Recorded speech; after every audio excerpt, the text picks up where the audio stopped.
One dimension पढ़ लिए थे, केवल एक दिशा में होगा जिसका एक के बाद एक इसकी कोऑर्डिनेशन नंबर 2 होता है। फिर टू डायमेंशन लंबाई और चौड़ाई के बारे में पढ़ लेते, अगर दो दिशा में रखेंगे तब क्या होगा। अब हमारा मेन टॉपिक है थ्री डायमेंशन, तीन दिशा में होता है तो क्या होगा। ठीक है, पढ़ जाना यार, कैसे कर रहे हैं। ठीक है, तो त्रिमी सघनिष्ठ संतुलन पढ़ने वाले हैं, थ्री डायमेंशनल क्लोज पैकिंग। इसमें तीन डायरेक्शन होगा, लंबाई चौड़ाई और ऊंचाई। ठीक है, क्या होगा, लंबाई चौड़ाई और ऊंचाई। ठीक है, तो देखिए ये इसका ये वाली जो पार्ट है ये इसका एक रो हो गया। ठीक है, ये दूसरा रो हो गया। ठीक है, और इसकी ऊंचाई कैसे देखेंगे, यहाँ से देखते हैं ना। ये एक रो हो गया जो इसकी लंबाई बता रहा है, ये इसकी चौड़ाई बता रहा है, साथ में एक होगा इसका ऊंचाई। ये इसका क्या होगा, ऊंचाई। तो तीन डायमेंशन हुआ ना, लंबाई चौड़ाई और ऊंचाई। Left meeting. ठीक है, तो ये तीन चीज होती है इसमें, लंबाई चौड़ाई ऊंचाई। और ये वाली जो पैकिंग है वो किस बेस पर है, ये जो पहली पैकिंग है वो क्लोज पैकिंग है। क्लोज पैकिंग मतलब पहले अभी पढ़ के आओ ना कि एक के नीचे अगर हम एक रखते हैं, ये क्लोज स्क्वायर पैकिंग होता है।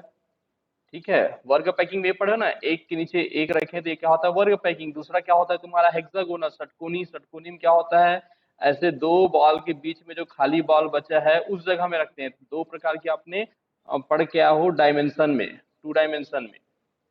एक होता है स्क्वायर पैकिंग और एक होता है हेक्सागोनल पैकिंग। स्क्वायर पैकिंग में एक बॉल के नीचे दूसरा बॉल या दूसरा लेयर रखा होता है, उसके नीचे तीसरा लेयर, उसके नीचे चौथा लेयर। जबकि ये जो वाली होती है हेक्सागोनल, उसमें दो जो खाली जगह होता है उसके बीच के खाली जगह में बॉल रखा होता है या परमाणु रखे होते हैं। ठीक है, ये लोग क्या नाटक खेल रहे हैं, रंजना ने ज्वाइन रिज्वाइन लेफ्ट। ठीक है, तो हम लोग पहले वाला जो देखेंगे ना थ्री डायमेंशन में, तीन दो प्रकार की पैकिंग। एक तो होगा तुम्हारा स्क्वायर पैकिंग। ठीक है, क्या होगा तुम्हारा, स्क्वायर पैकिंग। और एक होगा तुम्हारा हेक्सागोनल पैकिंग।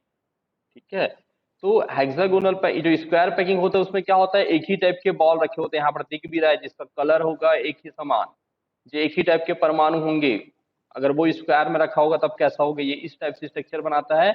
और एक की जो कोऑर्डिनेशन नंबर होती है वो 6 होता है, मतलब जो एक बॉल होती है वो 6 बॉल को क्या करता है, टच करता है। जबकि ये वाली जो है आपको दिख रहा है, ये जो दो बॉल है उसके बीच में जो खाली जगह है उस पर ये दूसरी बॉल को रखा है। और इसमें दो टाइप के परमाणु होंगे, ए और बी टाइप के। कैसे परमाणु होंगे, ए और बी टाइप के परमाणु होंगे। और जो तीसरा चीज दिख रहा है उसमें क्या है, और अलग से देखो, ये तीन टाइप से परमाणु शो करेगा यहाँ पर। एक तो ए प्रकार का होगा, बी प्रकार का होगा, और एक क्या होगा तुम्हारा सी प्रकार का। ठीक है, या एक्चुअल में ये ना सेम है, लेकिन ये यहाँ पे ए कैसे दिया है, अपहेडर परत होती है।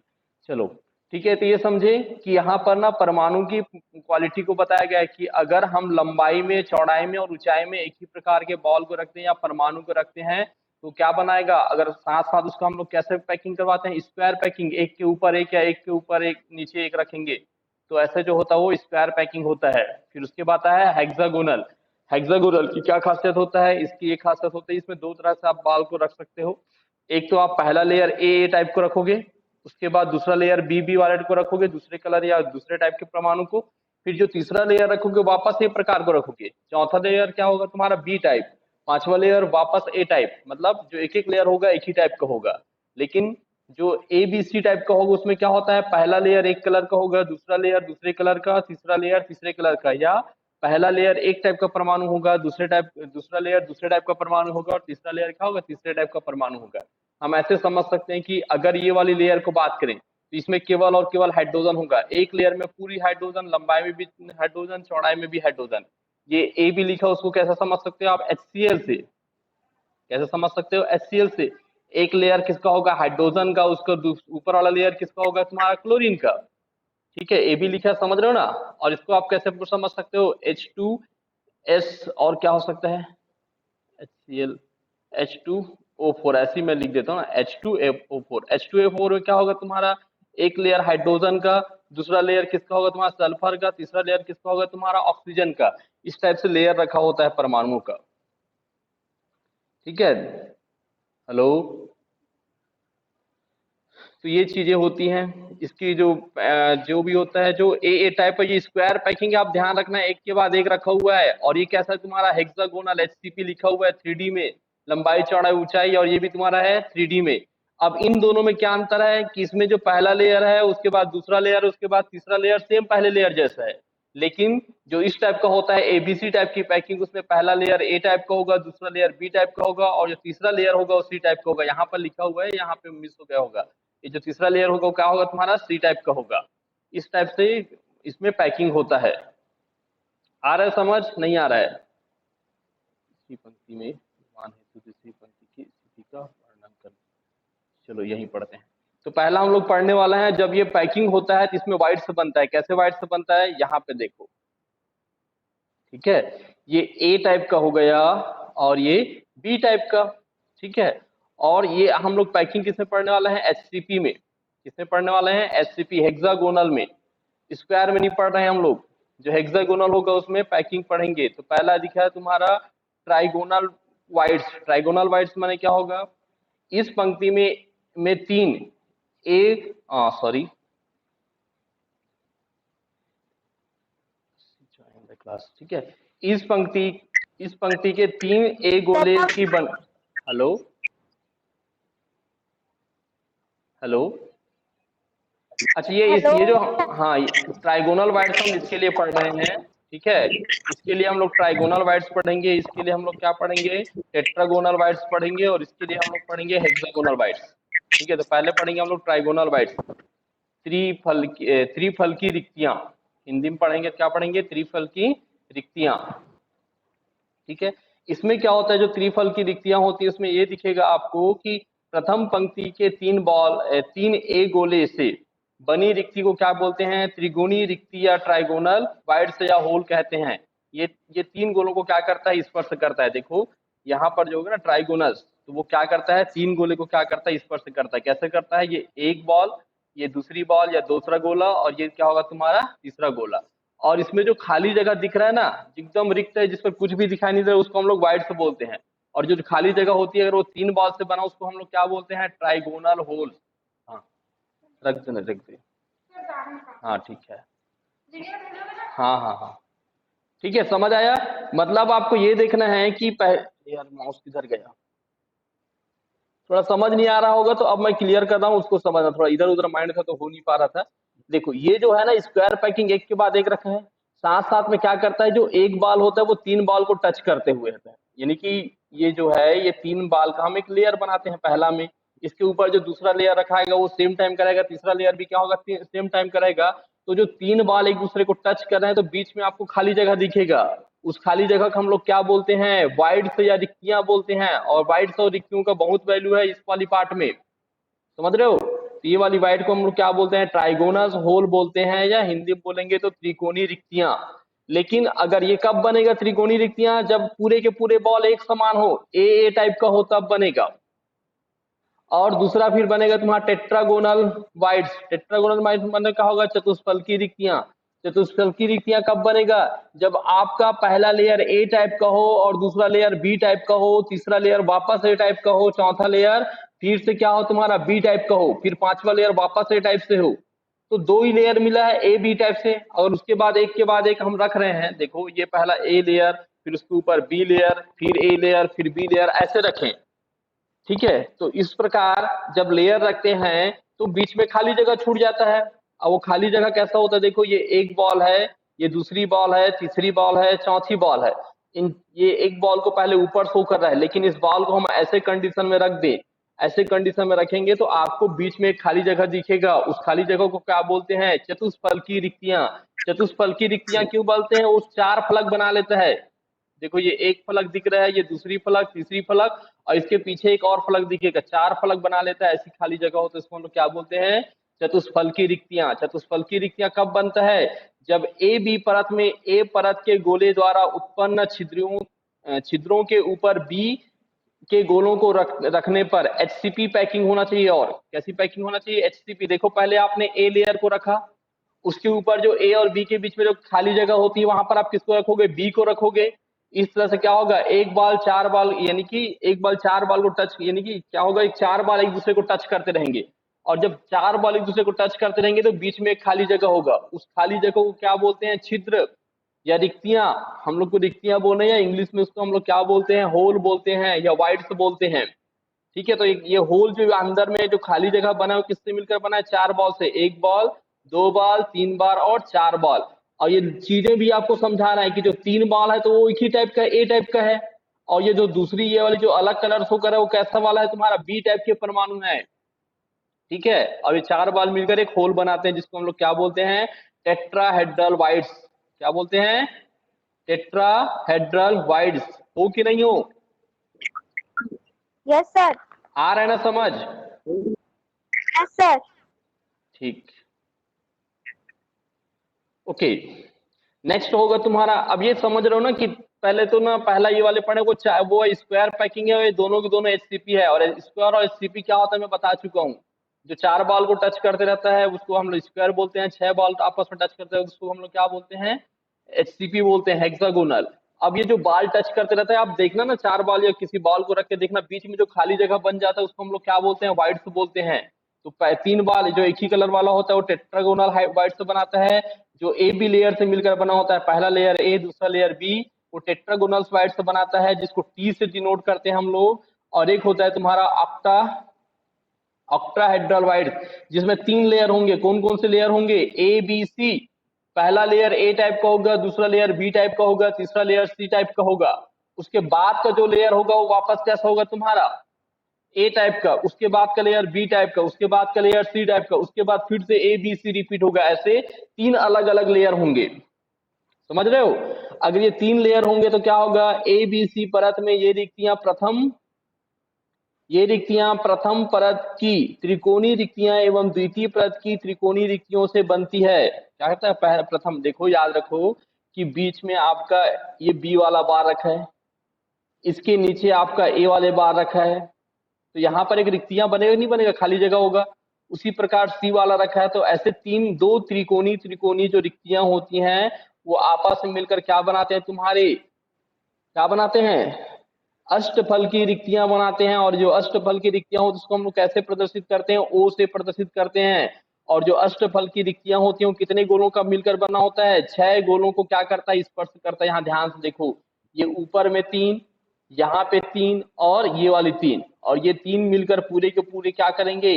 ये देखो, ये ऊपर में ना 3 है, ये 3 है, ये तो आपकी खाली जगह यहाँ पर दिख रहा है। इस खाली जगह को हम मिलाएंगे तो क्या बनता है? यहाँ पर एक वाइड से बनता है, और ये वाइड से कैसा होता है? ये जो खाली जगह होता है वो कैसा होता है तुम्हारा? अष्टफल की होता है। इसको हम लोग क्या बोलते हैं? अष्टफल की रिक्तियां या ऑक्टाहेड्रल वाइड्स बोलते हैं। देखो यहाँ पर इसको बनाने के लिए, देखो आपको ये वाली डायग्राम नहीं बनाना है पेपर में, आपको ये वाली डायग्राम और ये वाली डायग्राम बनाना है, और ये वाली डायग्राम। जब टेट्राहेड्रल वाइड्स लिखोगे तो ये वाली डायग्राम से बनाओगे, ऑक्टाहेड्रल वाइड्स लिखोगे, सॉरी टेट्राहेड्रल वाइड्स लिखोगे तो ये वाली डायग्राम बनाना है, और ऑक्टाहेड्रल वाइड्स लिखोगे तो ये वाली डायग्राम बनाना है। बाकी डायग्राम आपको सिर्फ समझाने के लिए बनाया गया है। क्लियर है? और ये लेयर आपको क्या दिखा रहा है? ये ब्लू कलर का है और रेड कलर का है, मतलब ये पहले लेयर के ऊपर ये दूसरा लेयर रखा है। ठीक है, और इसके बीच में जो खाली जगह होती है उसको हम लोग क्या बोलते हैं? Octahedral wides. ठीक है, और ये कितने बॉल से मिलकर बना होता है? 6 बॉल से मिलकर बना होता है। ठीक है, और उनको और यहाँ पर डिटेल किया गया है। हमारे पेपर में इंपॉर्टेंट है टेट्राहेड्रल और ऑक्टाहेड्रल। तो टेट्राहेड्रल देखो, ये तो पहले 3 बॉल दिख रहा है, और ये फिर ये चौथी बॉल को हम इसके बराबर में ला लेंगे, तो बीच में जो पिंक कलर दिख रहा है वो क्या है तुम्हारा? खाली जगह है। उस खाली जगह को ऐसे शो करते हैं। ठीक है, आप चौथी वाली भी डायग्राम बना सकते हो। और समझना है तो देखो कितने बॉल से मिलकर बना है? 1 बॉल, 2 बॉल, 3 बॉल और 4 बॉल। अब इमेजिन करो ये जो 4 बॉल है उसके जो अंदर की पार्ट है वो खाली जगह होगा, उसको हम लोग क्या बोलते हैं? Tetrahedral void. उसी प्रकार अगर 6 बॉल से मिलकर बने, कितने बॉल से? 6 बॉल से, तो 6 बॉल से जो रिक्तियां यहाँ पर भी इमेजिन करो, ये एक है, ये दूसरा यहाँ पर दिख रहा है, ये 3 4 5 6, ऐसे 6 बॉल जो होते हैं उनसे जो रिक्तियां बनती है उसको हम लोग क्या बोलते हैं?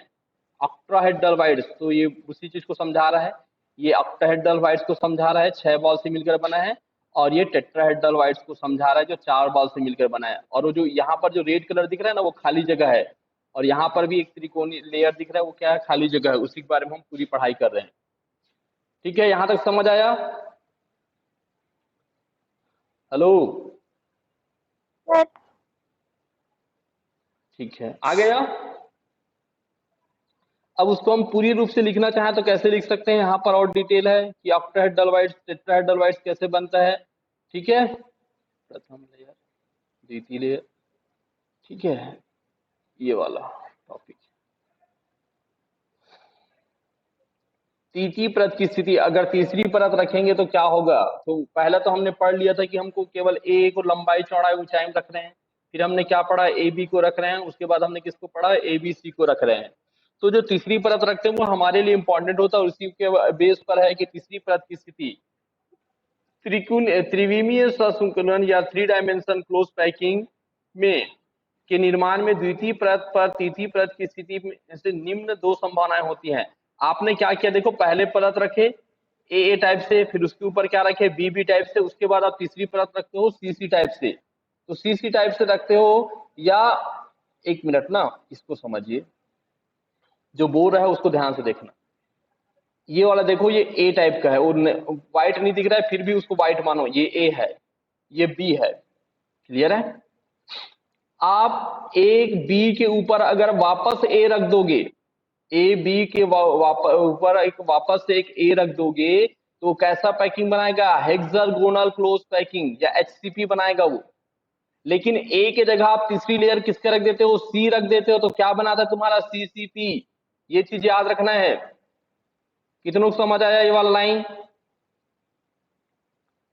आपने एक लेयर तो आपने ए रखा है, उसके बाद दूसरा लेयर क्या किया आपने, बी रखे हो। अब आपके पास सवाल आता है आप तीसरा लेयर कौन से रख रहे हो, तीसरा लेयर वापस आप ए वाले को रख रहे हो, तो वो जो पैकिंग बनाएगा उसको हम लोग क्या बोलेंगे, एचसीपी पैकिंग। क्या बोलेंगे, एचसीपी पैकिंग। लेकिन आप तीसरा लेयर ए के जगह कोई नया परमाणु या सी टाइप से रख देते हो, तब वो क्या बनाएगा तुम्हारा, सीसीपी। ये बोल रहा हूं मैं, समझ नहीं आया? सर आगे समझ, आ गया ना? आगे समझ। हाँ ठीक है, बस आपको दो लेयर तक तो कोई कंफ्यूजन नहीं है, लेयर नंबर तीसरे में कंफ्यूजन है। अगर आप तीसरे लेयर वापस ए को रिपीट करते हो तो वो एचसीपी बनाता है, ठीक है। लेकिन ए के जगह आप कोई तीसरे परमाणु या टाइप से परमाणु रख देते हो सी टाइप से, तो वो क्या बनाता है तुम्हारा, सीसीपी। ये बोल रहा हूं मैं, आया समझ? हाँ बस वही है तीसरे लेयर का। हाँ ये इसको आगे पीछे करना पड़ेगा मेरे को, ये अलग समझिए। तो तीसरी लेयर आप रखते हो तो क्या क्या कंडीशन बनता है ये लिखा है, ठीक है। त्रिविमीय या फिर त्रिविमीय ससंकुलन के निर्माण में दूसरी परत पर तीसरी परत की स्थिति निम्न प्रकार की दो संभावनाएं होती हैं। तो तीसरी परत की संभावना यहाँ पर बताया गया है। ये इधर का संभावना देखो क्या है तुम्हारा, ये ए है, ये बी है, उसके ऊपर वापस ए रख दिया है। अगर ऐसे रखने पर कौन से पैकिंग बनता है, एचसीपी। कैसी पंक्ति बनता है, एचसीपी। और जो होल बनेगा वो कौन से होल होगा तुम्हारा, टेट्राहेड्रल वाइड्स। क्या होगा तुम्हारा, टेट्राहेड्रल वाइड्स या चतुष्फल की रिक्तियां। इस प्रकार इस व्यवस्था में तीसरी परत की स्थिति ठीक पहली परत के समान होती है, अतः तीसरी परत को पहली परत की पुनरावृत्ति कहा जा सकता है। और इसको हम लोग कैसे लिखते हैं, ए बी संरचना कहते हैं। यह संरचना षटकोणीय ससंकुलन हेक्सागोनल क्लोज पैकिंग या एचसीपी संरचना होती है। इनकी समन्वय संख्या कितना होता है, 12 होता है। और कणों की जो व्यवस्था होता है किसमें पाया जाता है, जिंक, मॉलिब्डेनम, मैग्नीज और कोबाल्ट आदि में पाया जाता है। इसमें जो पैकिंग होता है वो कैसा पैकिंग होता है, एचसीपी टाइप से पैकिंग होता है। लेकिन और ये देखो ये जो वाइड से बना वो कैसे वाइड बनाएगा तुम्हारा, टेट्राहेड्रल वाइड्स। क्योंकि यहाँ पर देखो ए है, बी है और तीसरी लेयर वापस रिपीट हुआ है। लेकिन अगर इस तीसरी लेयर को रिपीट नहीं करोगे वो नया लेयर आ जाएगा, यहाँ पर दिख रहा है ना अलग कलर, सी टाइप से। अगर सी टाइप से आ गया तीसरी लेयर तो क्या होगा, इस व्यवस्था में तीसरी परत के गोलों की स्थिति पहली और दूसरी परत द्वारा बनी अष्टफल की रिक्तियों के ऊपर होती हैं। अतः तीसरी पंक्ति की स्थिति पहली एवं दूसरी पंक्ति से क्या होती है, भिन्न होती है। इस प्रकार की संरचना को क्या कहते हैं, एबीसी संरचना कहा जाता है। यह संरचना घनीय ससंकुलन या सीसीपी कहलाता है। यह जो संरचना होता है वो क्या कहलाता है, घनीय ससंकुलन या क्यूबिक क्लोज पैकिंग, सीसीपी कहलाता है। ये आधा नाम भी याद करो, पूरा नाम भी याद करो इसमें। इस संरचना वास्तव में फलक केंद्रीय घनी संरचना भी होता है, या इसको जो सीसीपी होता है उसको भी हम लोग क्या बोलते हैं, एफसीसी बोलते हैं। क्या बोलते हैं? एफसीसी, फलक केंद्रित घनी संरचना एफसीसी होती है। कुछ धातुओं जैसे किसमें? कॉपर, एजी, निकिल, आयरन, एल, एल्यूमिनियम आदि इसी प्रकार की संरचना वाले होते हैं। अब कितनों को ये अष्टफल की रिक्तियां और चतुष्फल की रिक्तियां समझ आया है? हैंड्स अप करो तो देखता हूं मैं। ये चीज ना ऊपर से निकलता है, आपको समझाने की पूरा कोशिश किया गया डायग्राम से। ठीक है, वो पहले तो हमने रिक्तियां पढ़ रहे थे कि 4 बॉल से जो रिक्तियां बनती है उसको हम लोग चतुष्फल की रिक्तियां बोलते हैं, 3 बॉल से बनती है उसको त्रिफल की रिक्तियां बोलते हैं, 6 बॉल से बनती है उसको हम लोग क्या बोलते हैं? अष्टफल की रिक्तियां बोलते हैं। और ये रिक्तियां क्या होती है? बॉल के बीच में जो खाली जगह होता है उसको बोलते हैं। अब यहाँ पर जो सवाल था वो था कि एचसीपी किसे कहते हैं, एफसीसी या सीसीपी किसे कहते हैं? ये शॉर्ट नेम आपको पता होनी चाहिए। जब ए के ऊपर बी रखते हैं और बी के ऊपर वापस ए टाइप को रखते हैं, इस प्रकार में जो 4 बॉल के बीच में जो खाली जगह होती है उसको हम लोग क्या बोलते हैं? TV, tetrahedral wides. टीवी मतलब क्या हो रहा है तुम्हारा? Tetrahedral wides.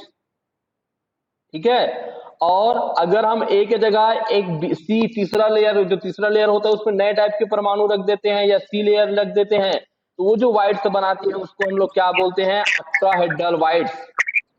क्लियर है? Yes sir. ठीक, तो ये टीवी और ओवी को आपको समझना है, ऑक्टाहेड्रल वाइड्स और टेट्राहेड्रल वाइड्स। अगर 2 लेयर के बाद तीसरी लेयर सेम हो तो टीवी बनाएगा, अगर तीसरी लेयर नया लेयर हो तब वो क्या बनाएगा? ओवी बनाएगा, ऑक्टाहेड्रल वाइड्स। ठीक है, गुड। अगर आया होगा तो समझ ठीक है, ये आगे पीछे हो गया था, अभी कॉपी कर पेस्ट कर रहा था तो वो एक्चुअल में पहला है, ये बाद की स्लाइड है। तो उन चीजों को और यहाँ पर और समझाने की कोशिश किया गया है कि ये 4 बॉल से होती है उसको हम लोग टेट्राहेड्रल वाइड बोलते हैं। 4 बॉल को यहाँ पर नीचे लाया गया है। ठीक है, और वो दिखता कैसा होगा 4 बॉल की संरचना, उन सबको यहाँ पर समझाया गया है। ठीक है, ये 4 बॉल है, इसके बीच में खाली जगह को इमेजिन करो, अगर वो जो खाली जगह है वो कैसा होगा? तुम्हारा टेट्राहेड्रल वाइड्स होगा। ये 6 बॉल है, इनके बीच में जो खाली जगह वो कैसा होगा? तुम्हारा ऑक्टाहेड्रस होगा। ठीक है, ये तो ऊपर का है ऑक्टाहेड्रस और नीचे का है तुम्हारा टेट्राहेड्रस वाइड्स।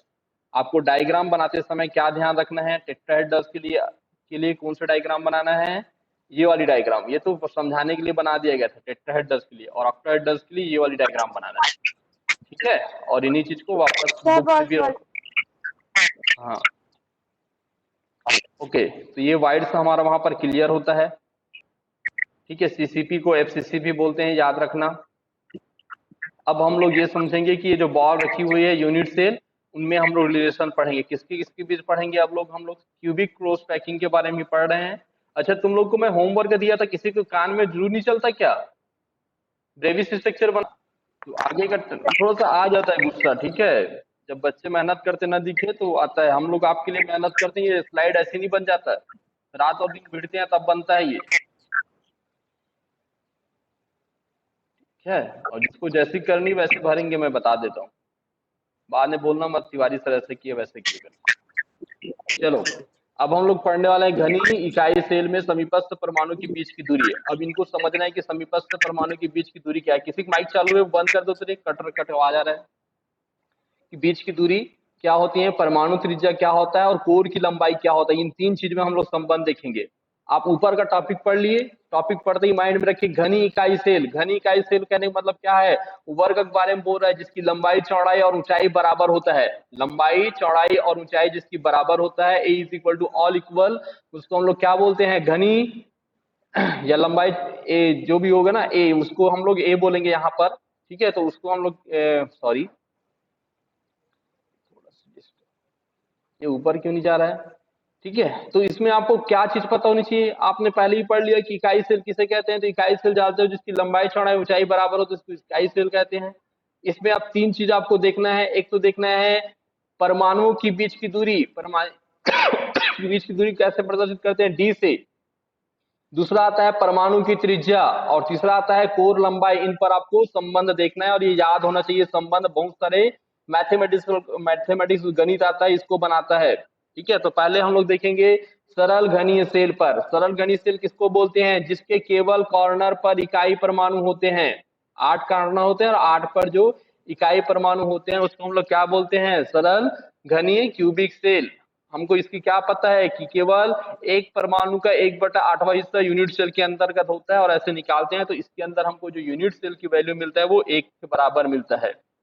सॉरी, परमाणु की जो संख्या मिलता है वो 1 के बराबर मिलता है। तो पहले चीज देख रहे हैं डी। डी किसको बोलते हैं? दो परमाणु के बीच की दूरी। तो देखो ये एक परमाणु है, ये दूसरी परमाणु है, ये अभी यहाँ पर एक कण के समान है, इसको हम लोग ऐसे बड़ा कर दें, ऐसा क्या कर दें, बड़ा कर दें, ठीक है, ऐसे बड़े कर दें तो एक परमाणु और दूसरी परमाणु की जो नाभिक की बीच की दूरी होगा, किसका दूरी होगा, नाभिक की बीच की दूरी होगा, उसको हम लोग क्या बोलते हैं, डी बोलते हैं, याद रखना। दो परमाणु के बीच की दूरी, ये ए है, ये बी है, इसको मैं ऐसे बड़े करके लिख रहा हूं, समझ लेना, ये ऐसे, ये क्या है तुम्हारा, बी है। तो ये जो नाभिक है उसकी जो बीच की दूरी है उसको हम लोग क्या बोलते हैं, दो परमाणु की बीच की दूरी डी। क्लियर है? और फिर क्या आता है, D. D is equal to क्या होता है, ए, और साथ में जो ये तो पूरा जो कोर है ना, इस कोर की लंबाई बोलते हैं इतने को, ध्यान से देखना, कितने कोर की लंबाई बोलते हैं, ये यहां से लेके यहां तक की जो पार्ट है उसको हम लोग क्या बोलते हैं, कोर की लंबाई। कोर की लंबाई मतलब क्या होगा, ए, ये ए है, यहां से यहां तक देखो ये क्या है तुम्हारा, कोर की लंबाई, एज लेंथ। इंग्लिश में अगर किसी को समझना है तो इसको हम लोग क्या बोलते हैं, एज लेंथ। ये इस वाले पॉइंट से इस पॉइंट वाले पॉइंट के बीच की जो दूरी है वो क्या है तुम्हारा, कोर की लंबाई। यहां से यहां तक है वो क्या है तुम्हारा, कोर की लंबाई। तो जो कोई भी यूनिट सेल जिसका कॉर्नर कॉर्नर को मिलाएं और वो मिलाने पर जितनी दूरी होगी उसको हम लोग क्या बोलते हैं, कोर की लंबाई, एज लेंथ ए। ठीक है, दूसरा क्या होता है, हेलो,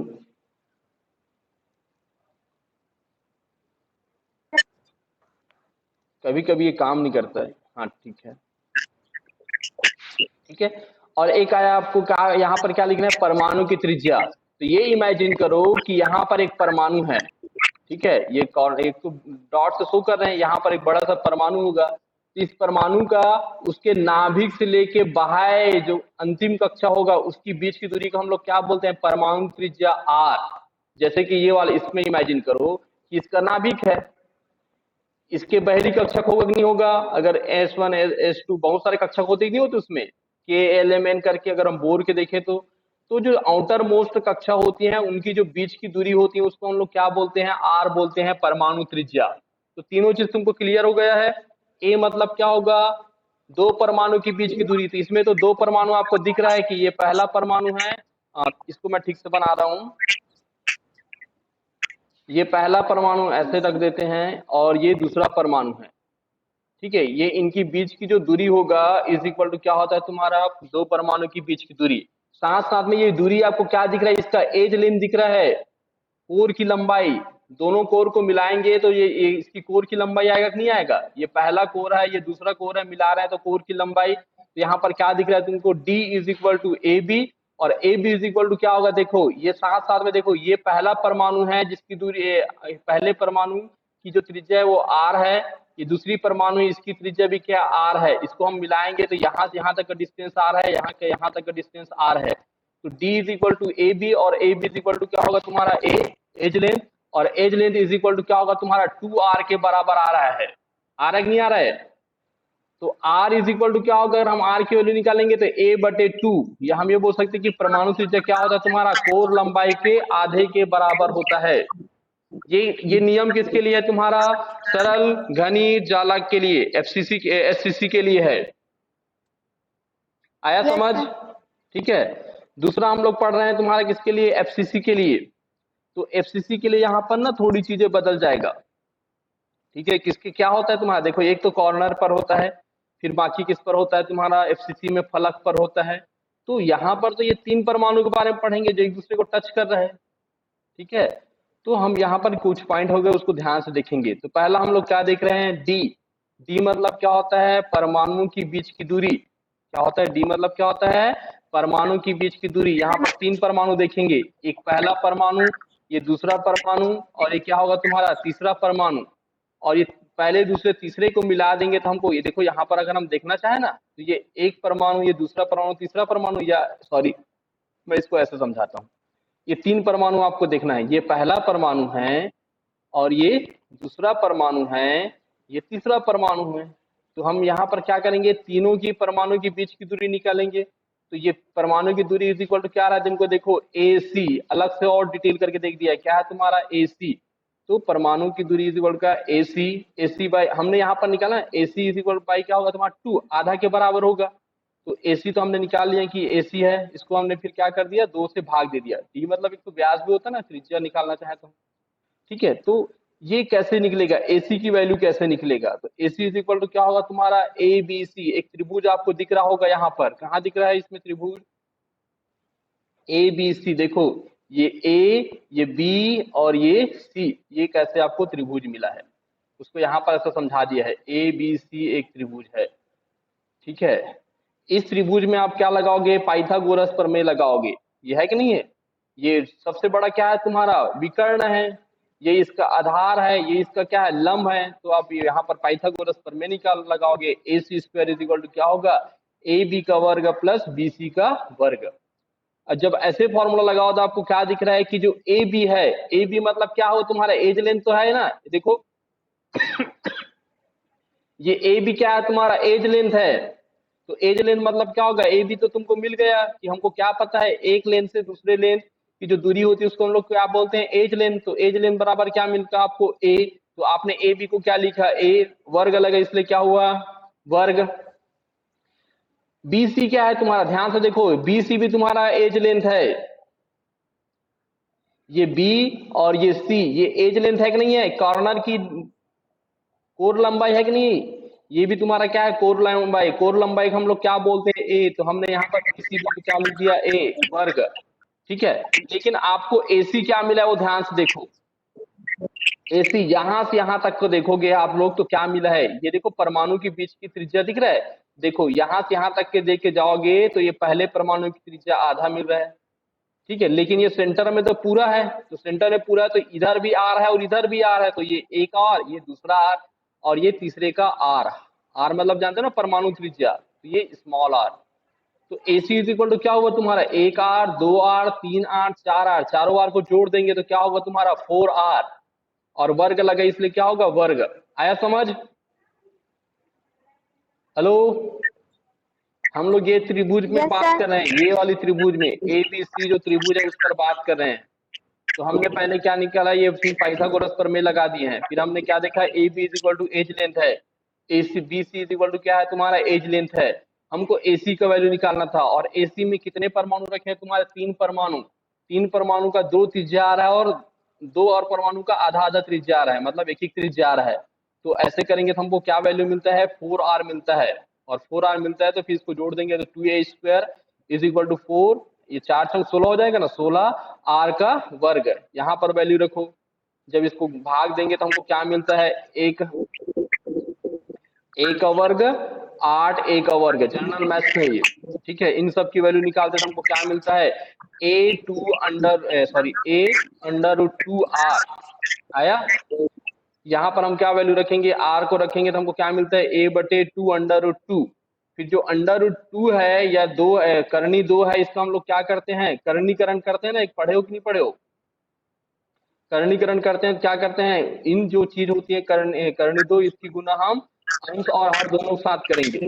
अंश और हर के साथ करेंगे तो क्या आएगा तुम्हारा, ये इसकी गुना, अंश में करनी 2 लिखे, नीचे भी करनी 2 लिखे। ठीक है, रूट 2 लिखते हैं क्या, वर्ग 2 लिखेंगे क्या। ठीक है, तो यहाँ पर वैल्यू आएगा तो ये हो जाएगा तुम्हारा A अंडर रूट 2। ठीक है, यहाँ पर करनी दो को गुना करेंगे तो 2 आता है आपको वैल्यू, उसकी गुना अगर हम 2 के साथ करेंगे कितना आएगा हमारे पास, 4 आएगा। ठीक है, तो ऐसे करके वैल्यू निकालते हैं तो हमको तीनों चीज मिल गया। अगर हमको क्या मिला है, AC की वैल्यू रख दें। ठीक है, हमको परमाणु के बीच की दूरी क्या मिला है, परमाणु के बीच की दूरी मिला है AC। ठीक है, AC/2 अगर हम कर देंगे तो हमको क्या मिलेगा, परमाणु के बीच की दूरी मिल जाएगा। जब परमाणु के बीच की दूरी मिल जाएगा वहां से हम क्या निकाल सकते हैं, त्रिज्या R की वैल्यू निकाल सकते हैं। ठीक है, और बाकी दिन के एज लेंथ है। ठीक है, या यहाँ से आप देखोगे तो आपको मिल जाएगा R इज इक्वल टू, अगर यहाँ बात करोगे तो R is equal to A/2 under root 2। तो इनसे आपको वैल्यू मिल जाएगा कि R और A में रिलेशन मिल जाएगा। ठीक है, आया समझ? ये वाला मैथ्स भी करके आज होमवर्क करके भेजो पूरे का। ठीक है, 5 मिनट वाला डिटेल आ गया है तो क्लास भी खत्म हो जाएगा अपने आप।